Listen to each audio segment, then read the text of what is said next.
শেরপুর বাংলাদেশ আনসার ও গ্রাম প্রতিরক্ষা বাহিনীর জেলা সমাবেশ অনুষ্ঠিত হয়েছে ২৬ ফেব্রুয়ারি সকালে জেলা শিল্পকলা একাডেমিতে বেলুন ও পায়রা উড়িয়ে সমাবেশের শুভ উদ্বোধন করেন বাংলাদেশ আনসার ও গ্রাম প্রতিরক্ষা বাহিনীর ময়মনসিংহ রেঞ্জের উপ মহাপরিচালক মোহাম্মদ আব্দুল আওয়াল।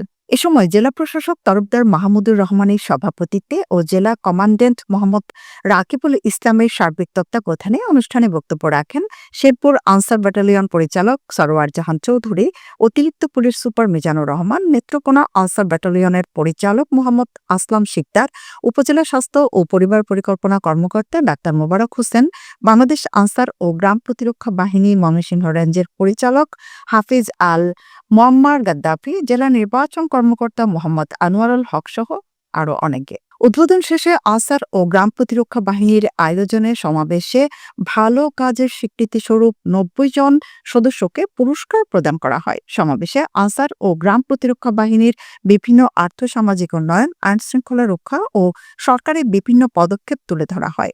পরে সমাবেশে আনসার ও ভিডিপির ৩০০ জন সদস্য অংশগ্রহণ করেন।